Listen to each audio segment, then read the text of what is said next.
Minister of Agriculture, farmers groups align with Senate in establishing Rice Development Council of Nigeria.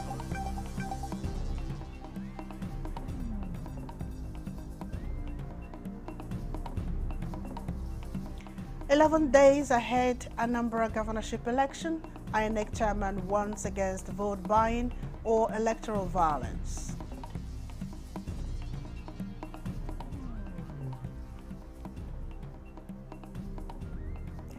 Nigeria set to establish medical city equipped with self-sustaining ecosystem of world-class healthcare services.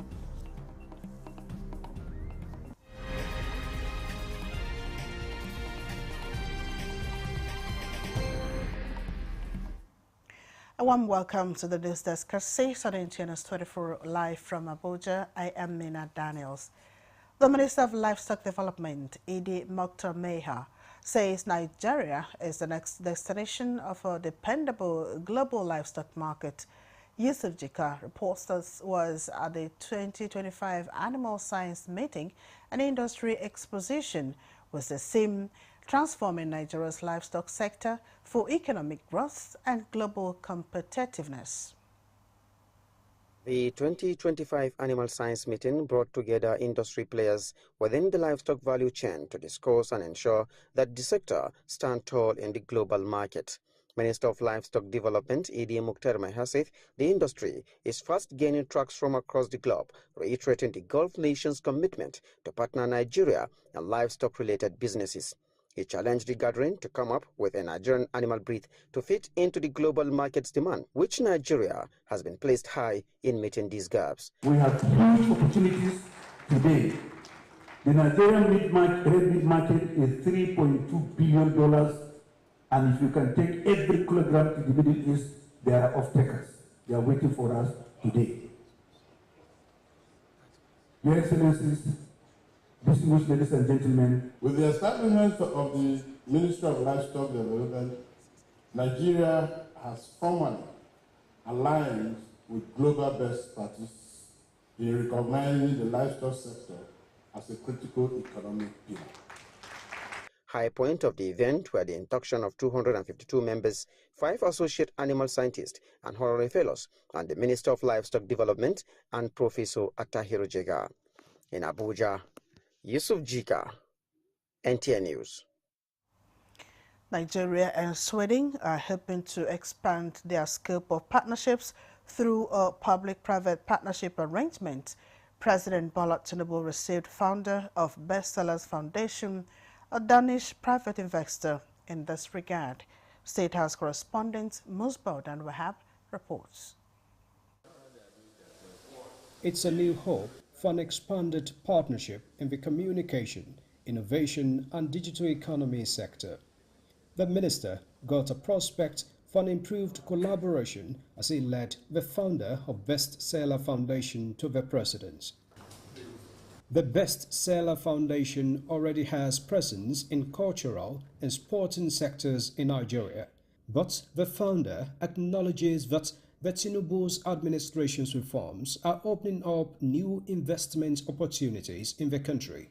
We really admire your country. We admire the reform that you have taken the leadership of your country, and we understand that this is no easy task, but it's meaningful work, and we definitely applaud that from afar. And this is also what is a part of our sincere interest in coming here and seeing what we can do. We clearly see opportunity, we see the talent, we see the creativity. Some of it, we admire in our daily life in Denmark, whether it's music, whether it's fashion. We want to be a part of what we believe are a great time ahead for your country. This indication is a welcome development for President Bola Tinubu, as he says his government is ready for any partnership with specific interest in youth development.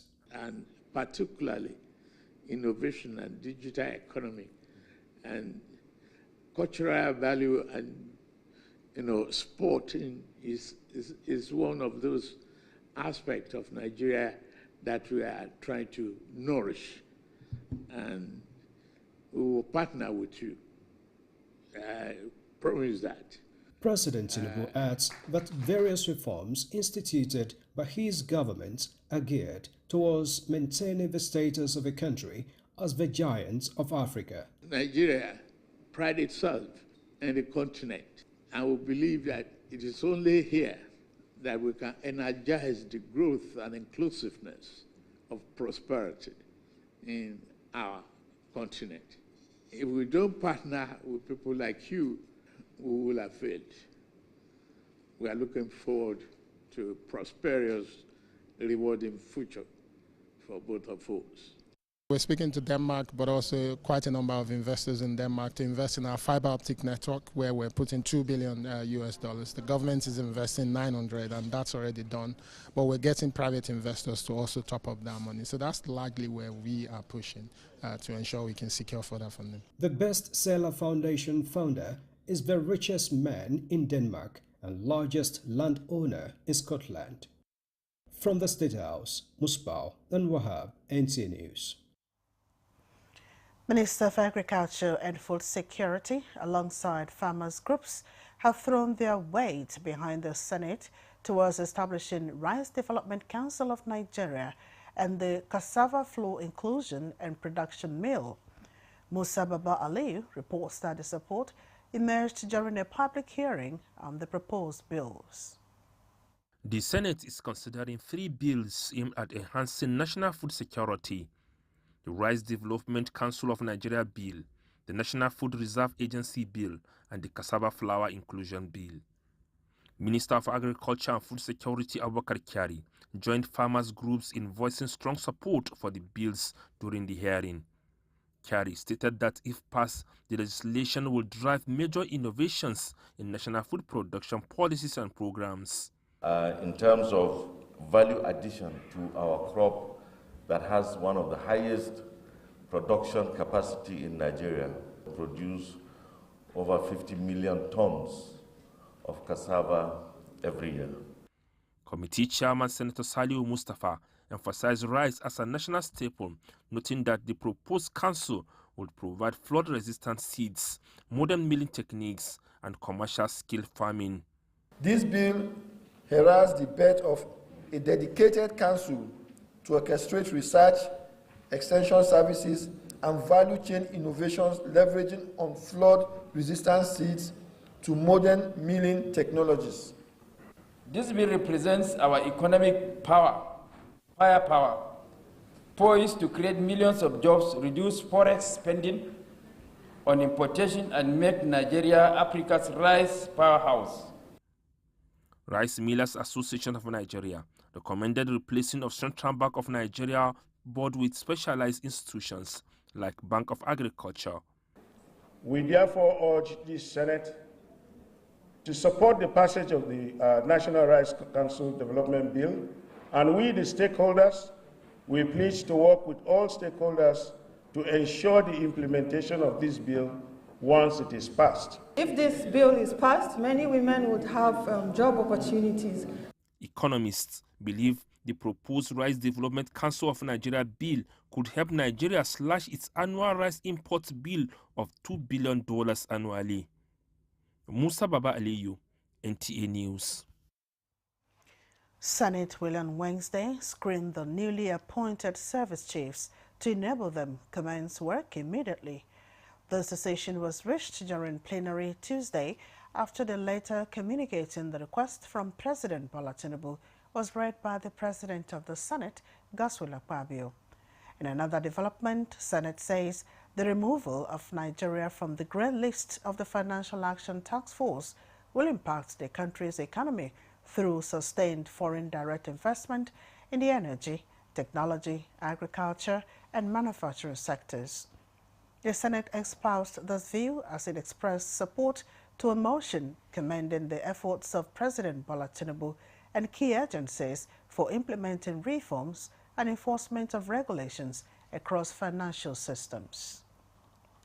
We all know the implications of Nigeria being delisted from this grey list, and the benefits would dovetail to ordinary citizens who do business with the international community. The lawmakers noticed that the new status has improved Nigeria's reputation and restored confidence among credit rating agencies. The House of Representatives has passed for second reading a bill to amend the Proceeds of Crime Act 2022 to provide a unified legal framework for the recovery, management, and disposal of proceeds of crime in Nigeria. The bill, sponsored by Yusuf Gagdi of Plateau State, is proposing amendments which include protecting the rights of the whistleblower. National Assembly correspondent Mitaira Ikben reports that a separate bill seeking establishment of the Nigerian FinTech Regulatory Commission also scaled second reading at Tuesday's plenary. It will recognize virtual assets and digital proceeds of crime by establishing a national confiscated wallet for the virtual asset to be managed by the Central Bank of the Federal Republic of Nigeria. It will equally provide for whistleblower and witness protection mechanism under a new Section 81 of the Act, empowering relevant agencies to receive, investigate, and act on credible information while ensuring safety of the whistleblower. The objective of this bill, Nigerian FinTech Regulatory Commission bill, is to aim to provide clear regulatory framework for a fintech industry, ensure that operators comply with the established standards and guidelines, protect consumers by ensuring that fintech companies operate fairly.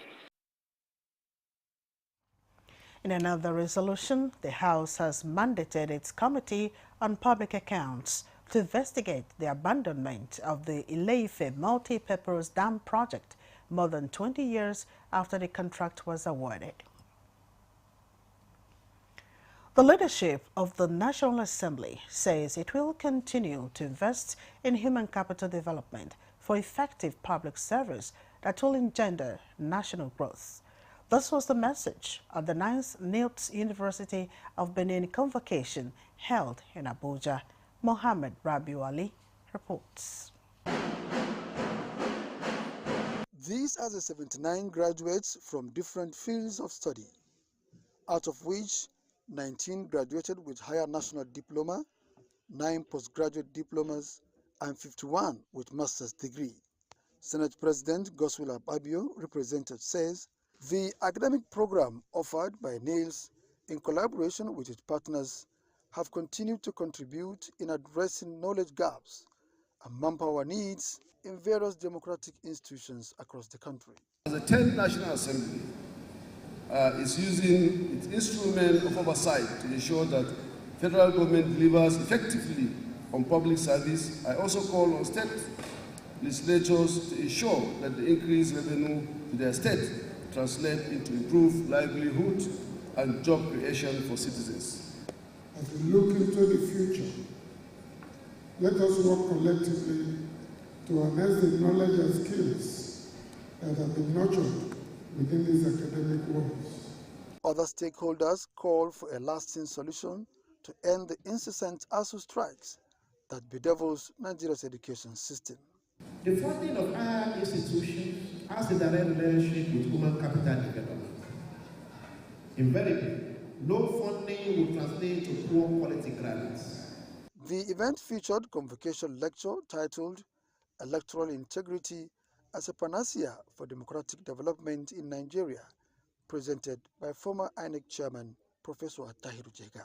In Abuja, Mohammed Rabiu Ali, NTA News. This is the news desk at 6 on NTA News24. More reports after the break. And the National Productivity Order of Merit Award goes to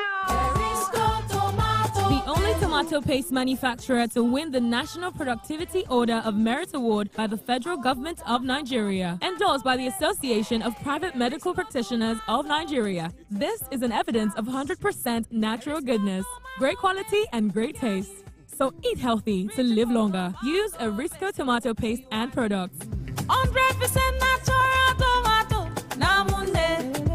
Better food na correct. Buy now and enjoy up to 20% discount.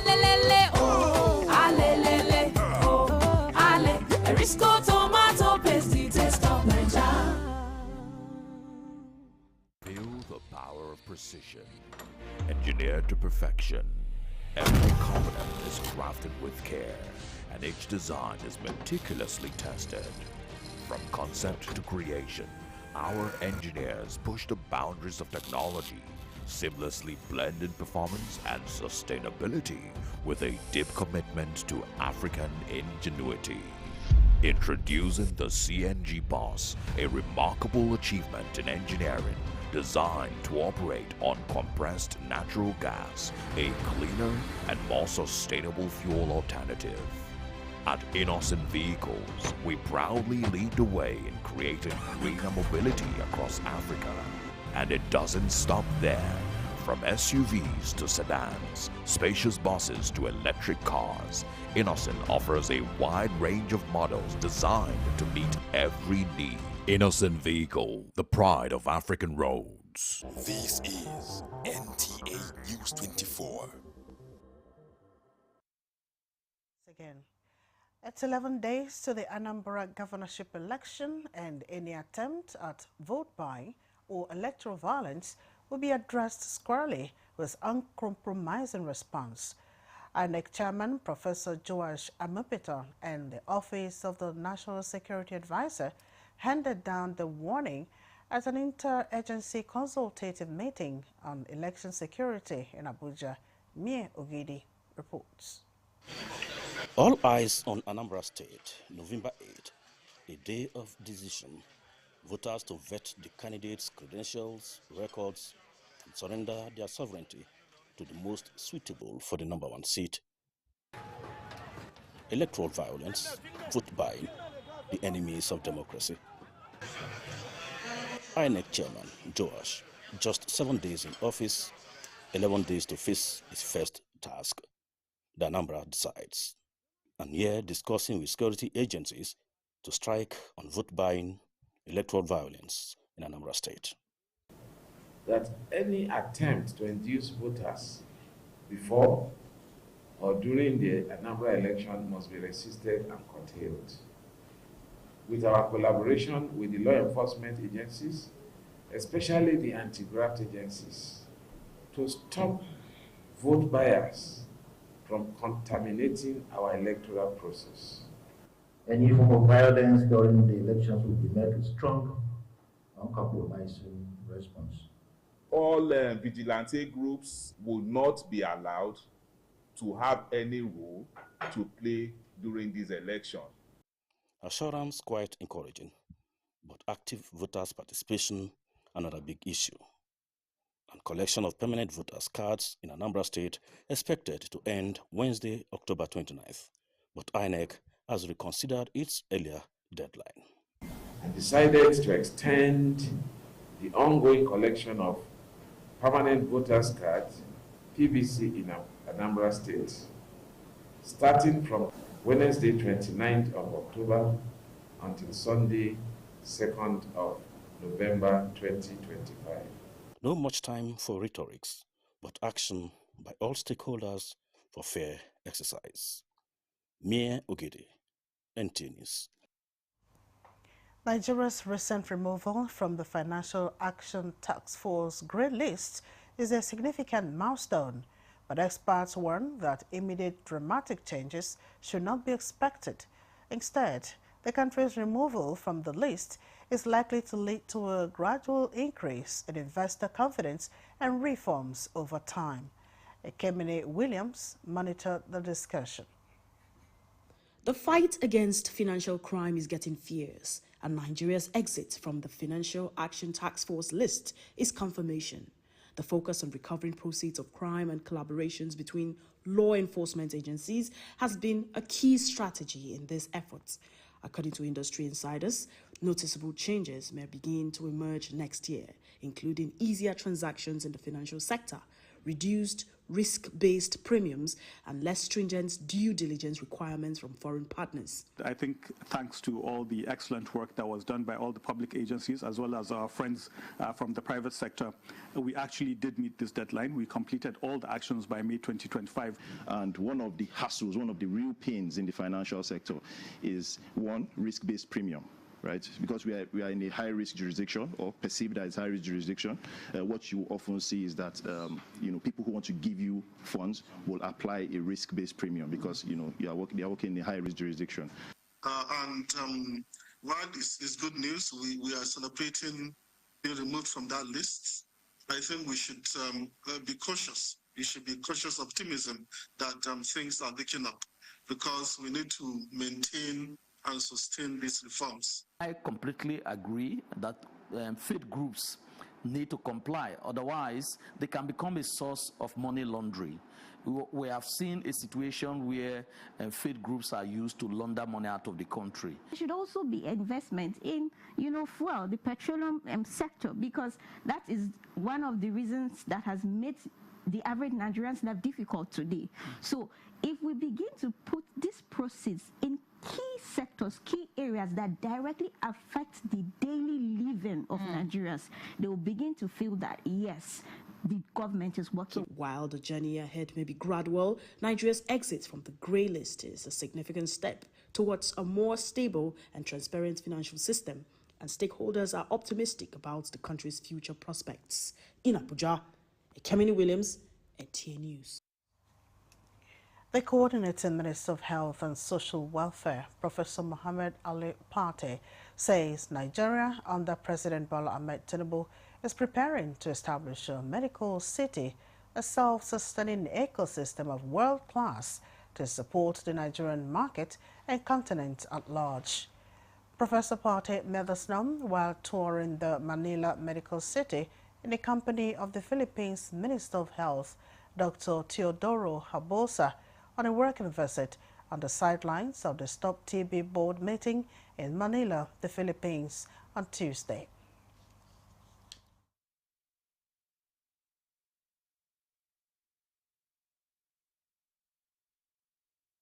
President Bola Ahmed Tinubu is transforming Nigeria's health system through his Renewed Hope agenda, Health Sector Renewal Investment Initiative.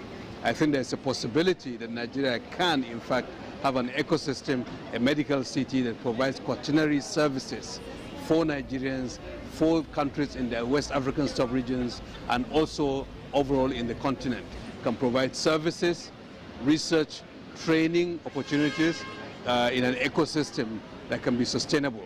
When I was in Abuja, we also saw how the public-private partnership also worked in Nigeria to combat TB. So we are high-burden countries, Nigeria and Philippines, and we are both learning from each other. He used the TrueNAT testing for remote areas. I'm going to follow that. And he's now looked at our mobile X-ray, which is one of the things he visited. And we hope that he can also use this mobile X-ray screening to catch more TB patients. And now the report launched on assessing the role of tax incentives in Nigeria's fossil fuel industry. The global energy landscape is undergoing a significant transformation as countries strive to limit greenhouse gas emissions and mitigate the impacts of climate change. CISLAC and partners who are launching the report provides a comprehensive set of policy recommendations.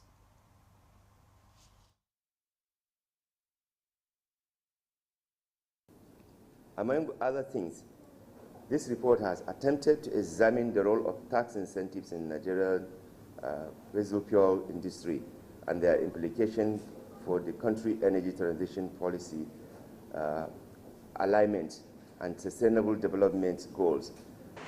We are currently computing the exact way the losses that might arise to implement the tax laws without adequate stringent measures to put in place transparency measures with strong civil society, notice of progress oversight. Every naira that we forego in incentives is a naira forgone in revenues that could have gone towards education or health and even energy transitions.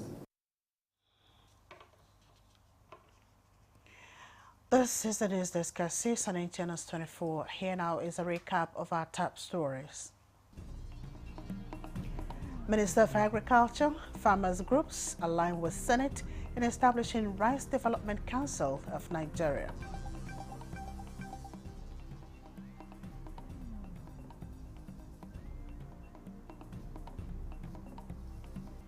"11 days ahead Anambra governorship election, INEC chairman warns against vote buying or electoral violence."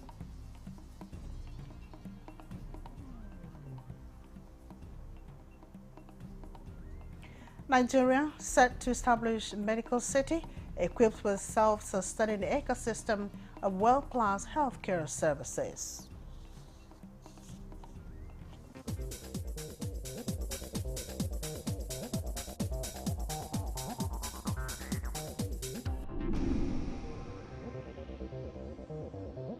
This is NTA News24. And that concludes the news desk at 6 on NTA News 24. Many thanks for your company. I am Mina Daniels.